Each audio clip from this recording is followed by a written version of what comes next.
Welcome back दोस्तों। आज मैं आपके सामने लेकर आ चुका हूँ मिस्सू लिव परवेंट जॉब नई स्टोरी। ये स्टोरी का नया पार्ट है। देख चलिए, उम्मीद करता हूँ यह आपको ये पार्ट पसंद आएगा। वीडियो शुरू करने से पहले एक इंट्रो ले लेते हैं। लेट्स गो तो इंट्रो।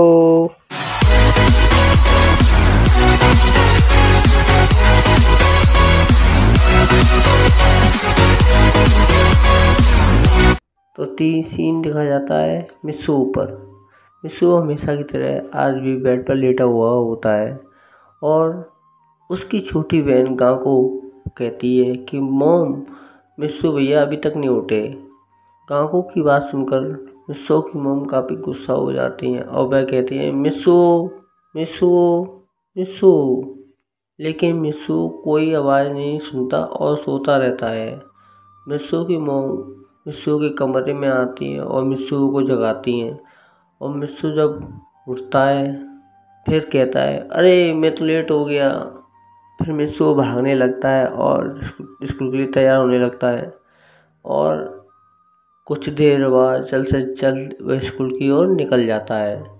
स्कूल में वह पहुंचता तो देखता है कि वह लेट हो चुका है। सर उसे हमेशा की तरह ही बाहर खड़ा कर देते हैं। कुछ समय बाद क्लास समाप्त हो जाती सर की, तो दूसरा पीरियड लगता है तो मिस्सू अंदर आ जाता है। मिस्सू क्लास में जाकर डेस्क पर बैठ जाता है और इसी तरह पीरियड निकलते रहते हैं। लंच टाइम पर मिस्सू अपना लंच लेकर नहीं आता है, लेकिन इस बात पर किसी ने गौर नहीं किया होता है, यहाँ तक कि मिचिको ने भी नहीं। मिचिको मिस्सू की सबसे खास दोस्त है, उसने भी इस बात को गौर नहीं किया कि मिस्सू लंच लेकर आया है कि नहीं, तो अपने फ्रेंड्स को उसके साथ खाना शेयर करना चाहिए कि नहीं। लेकिन मिस्सू कोई फर्क नहीं पड़ता। मिस्सू की इसी तरह से क्लास समाप्त होती चली जाती है और अब सीन देखा जाता है छुट्टी का। मिस्सू अब अपने घर की ओर जा ही रहा होता है, तभी उसकी परमानेंट बेंच पर कॉल आ जाता है और मिस्सू बेंच को उठाता है तो उसमें से आवाज़ आती है कि मैं पापा बोल रही हूँ, यहाँ एक हादसा हो गया है, तुमको जल्दी आना होगा।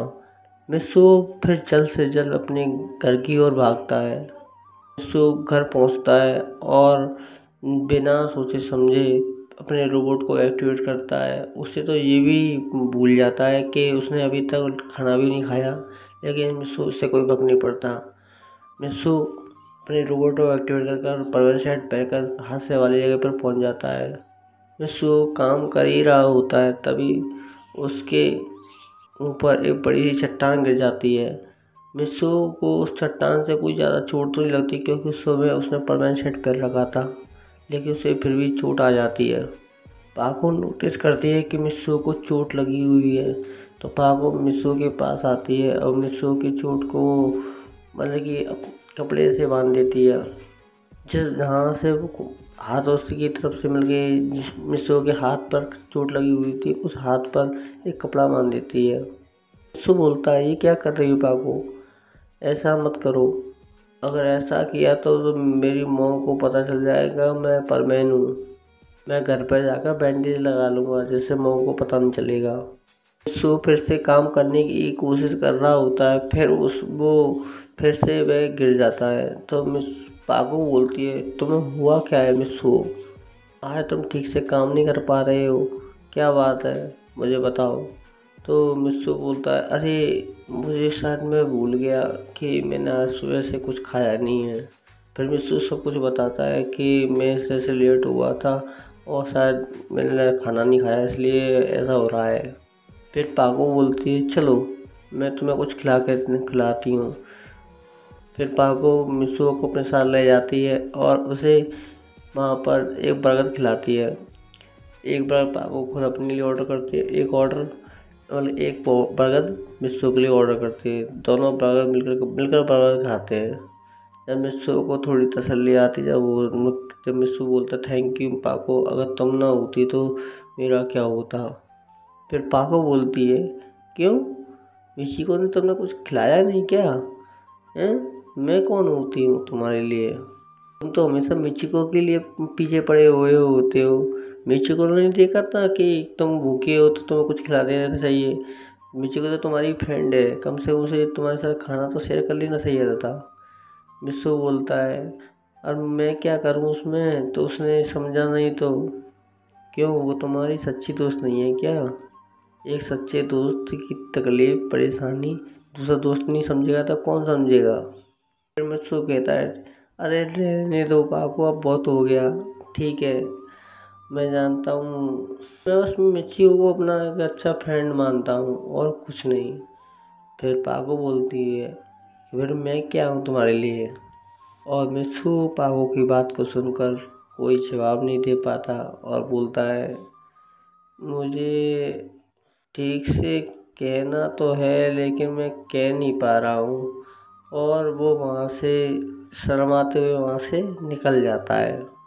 मिस्सू अपने घर पहुँचता है तो वो देखता है उसका रोबोट अब भी बेड पर लेटा हुआ होता है। मिस्सू को समझ में आ जाता है कि मिस्सू के रोबोट ने कुछ खाया नहीं है, इसलिए ऐसा हो रहा है। तो वो अपने रोबोट को डीएक्टिवेट कर देता है, कबर्ड में रख देता है। मिस्सू की मॉम आती है, आवाज़ देती है मिस्सू को। मिस्सू नीचे आता है और मिस्सू की मॉम बोलती है कि मिस्सू, आज भी तुम स्कूल के लिए लेट पहुँचे। समझ में नहीं आ रहा है तुम करते क्या हो। मैं तुमसे 1000 बार बोला है कि रात में जल्द से जल्द सोया करो, तो जिससे तुम्हें सुबह उठने में आसानी होगी। तुम रात में ऐसा क्या करते हो जिससे कि तुम इतना लेट उठते हो? मिस्सू अपने मन में बोलता है, अगर मॉम को बता दिया तो मैं रात में पेट्रोलिंग करता हूँ तो मॉम पता नहीं क्या सोचेगी और मेरी आइडेंटिटी भी रिवील हो सकती है। लेकिन मिस्सू फिर सब सुनता रहता है, लेकिन मॉम की कोई बात तो बुरा नहीं मानता है। फिर मिस्सू बोलता है अपनी मॉम से, मॉम बहुत हो गया, ठीक है। तो मिस्सू की मॉम की नज़र पड़ती है उसके हाथ पर लगी चोट पर। मिस्सू की मॉम कहते हैं, ये क्या कही तुमने, हाथ में चोट कहाँ से लगा ली? फिर मिस्सू कहता है, अरे नहीं मॉम, मैं टॉयलेट में फिसल गया था जब मैं स्कूल में, जिससे भी हाथ में चोट आ गई थी। फिर मिस्सू की मॉम उसके लिए बैंडेज का वो जो बॉक्स लेकर आती हैं और उसे बैंडेज करती हैं। उसके हाथ में चोट लगी से बोलती है, मिस्सू तुम्हारा क्या होगा? समझ में नहीं आ रहा मिस्सू। तो हर दूसरे तीसरे दिन चोट मारे हाथों पर कहीं ना पैरों पर कहीं ना कहीं चोट आती रहती है। तुम करते क्या हो? समझ में नहीं आता। मैं तुमसे कितनी बार बोला है तुम अपना ख्याल रखा करो। और मिस्सू कुछ जवाब नहीं देता है, बस मॉम की तरफ देख रहा होता है कि मॉम। मिस्सू की मॉम बोलते हैं, क्या हुआ मिस्सू? तो मिस्सू कहता है, कुछ नहीं मॉम। और मिस्सू अपना बैंडेज करवा कर अपने घर की ओर चले, मतलब कि अपने रूम की तरफ फिर से चला जाता है। मिस्सू की मॉम कहती है, कुछ खा तो लो। मिस्सू कहता है, मेरा पेट भरा हुआ है। फिर मिस्सू की मॉम बोलती है, तुम्हारा पेट कहाँ से भरा हुआ, तुमने तो सुबह कुछ नहीं खाया। फिर मिस्सू को याद आता है कि उसको लंच लेकर भी नहीं गया था, ना कुछ खा गया था। तो अब मिस्सू फिर नीचे आता है। फिर मिस्सू की मॉम बोलता है, ठीक है मॉम, मैं कुछ खा ही लेता हूँ, मैं भूल गया था। मिस्सू की मॉम बोलती हैं, तुम कुछ खा कर नहीं गए और बल्कि स्कूल की तरह लंच भी नहीं लेकर गए और तुम भूल भी गए थे जल्दी। मिस्सू बोलता है, हाँ मॉम। मिस्सू की मॉम बोलती है, तुम कितने अजीब हो, समझ में नहीं आ रहा है।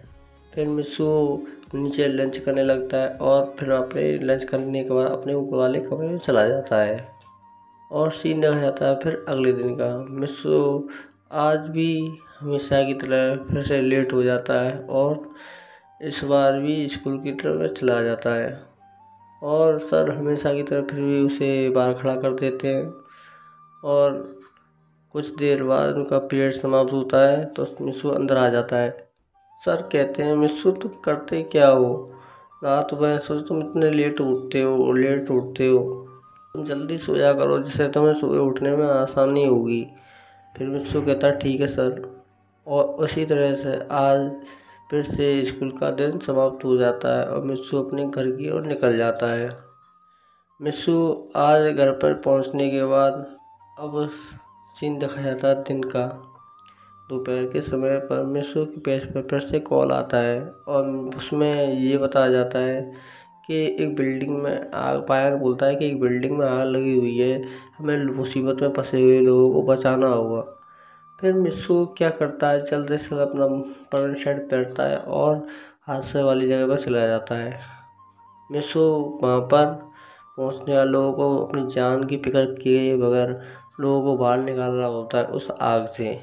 उस आग से मिस्सू को निकाल ही रहा होता तो मिस्सू के ऊपर एक बड़ी सी छत का एक कोना गिर जाता है, जिससे मिस्सू को फिर से चोट आ जाती है, वो भी उसके पैर में पहले से भी ज़्यादा। और मिस्सू फिर भी लोगों को बचा ही रहा होता है। और मिस्सू जब उसके पैर पर चोट लगी हुई थी, पाको नोटिस करती है कि उसके फिर से उसने पैर पर चोट लगा ली, लेकिन इस बार वह पाको उसका पीछा करने की कोशिश करती है, लेकिन तब तक परवीन जा चुका होता है। पर अपने घर पहुंच जाता है और अपना परवीन शर्ट निकालता है तो उसके हाथ के कपड़े कुछ गंदे होते हैं, तो मिस्सू जल्द से जल्द बाथरूम की तरफ जाकर अपने कपड़े फिर से चेंज कर लेता है। तभी उसकी मॉम आ जाती हैं कमरे में।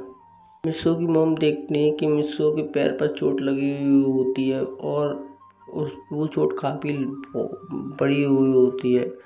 एक फिर मिस्सू की मॉम बोलती है, मिस्सू ये चोट तुमने कहाँ से लगा ली?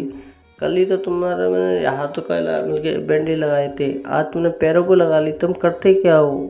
फिर मिस्सू बोलता है, मॉम मैं बाहर गया था वो कबाब के साथ फुटबॉल खेलने के लिए, तो वही मुझ पर चोट आ गई थी। मिस्सू की मॉम कहती हैं, जी चोट इतनी बड़ी है कि किस फुटबॉल खेलते समय कैसे चोट आ सकती है? मिस्सू बोलता है कि मॉम जी मैं फुटबॉल से किक मारा तभी फिसल गया था। फिर मिस्सू की मॉम कहती हैं, जी समझ में नहीं आ रहा करता क्या है, और इस बात का कोई रेस्पॉन्स नहीं देती। अब सीन दिखाया जाता है मिस्सू की मॉम का। मिस्सू की मॉम अगले दिन सीन दिखाया जाती है बाज़ार में, तो वो कबाब साहू से मिलती हैं। तो मिस्सू की मॉम कहती हैं कि कबाब साहू इस तरह से तुम्हें फुटबॉल नहीं खेलनी चाहिए कि तुम लोगों को चोट आ सकती है। मिस्सू को पता है कितनी चोट आ गई थी?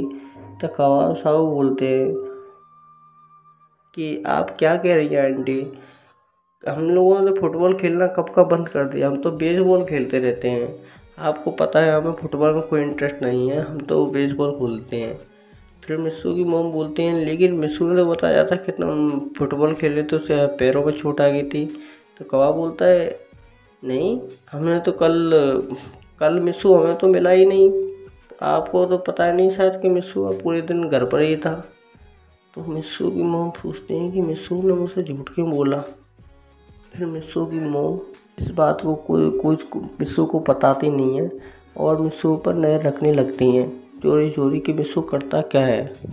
और वह मिस्सू के टीचर के करीब मतलब टीचर के पास जाती हैं और उससे ये भी पता लगाती है क्या मिस्सू बाथरूम में गिरा था। तो उसके टीचर बताते हैं कि नहीं, वो तो बाथरूम पे उस दिन तो वो गया नहीं था, उसके पैर में चोट आई थी। उस दिन तो वो क्लासरूम के बाहर खड़ा हुआ होता है और पता नहीं उसके पैरों पर चोट कहाँ से, बल्कि उसके हाथों में चोट कहाँ से लग गई। मिस्सू की मॉम सोचती हैं कि मिस्सू मुझसे ऐसा क्यों झूठ बोल रहा है कि उसने मुझसे ये बातें क्यों छुपाई, आखिर उसे इतनी चोट लगती कैसी हैं। फिर मिस्सू की मॉम क्या करती हैं, अपने घर जाती हैं और वह देखती हैं कि मिस्सू बल्कि मिस्सू करता क्या है, और वह ये सब टेबल पर बैठ कर सोच ही रही होती हैं। तभी एक आवाज़ सी आती है हल्की सी इसके मिस्सू के कमरे में से, और मिस्सू के कमरे में जैसे आवाज़ आती है तभी मिस्सू की मॉम ऊपर की तरफ जाने लगती हैं। मिस्सू जैसे ही अपना परमानेंट शर्ट निकालने ही वाला होता है तभी उसकी मॉम दरवाज़ा खोल देती है और मिस्सू को मॉम को पता चल जाता है कि मिस्सू ही परमैन है और उसे चोट क्यों लगती है। सब देखकर मिस्सू काफ़ी हैरान हो जाता है और इतना सरप्राइज हो जाता है, वो बोलता है मॉम। मिस्सू की मॉम देखते हैं कि दो मिस्सू वो होते हैं, एक बेड पर लेटा हुआ होता है और एक परमैन के रूप में होता है। तो मिस्सू की मॉम बोलते हैं दो मिस्सू एक कैसे हो सकता है। फिर मिस्सू अपने मॉम के पास जाता है और मॉम को शांत कराने की कोशिश करता है और मॉम को बताता है कि मॉम ये आप देख रही हैं कि ये मेरा रोबोट है और मैं ही परमैन नंबर 1 हूँ।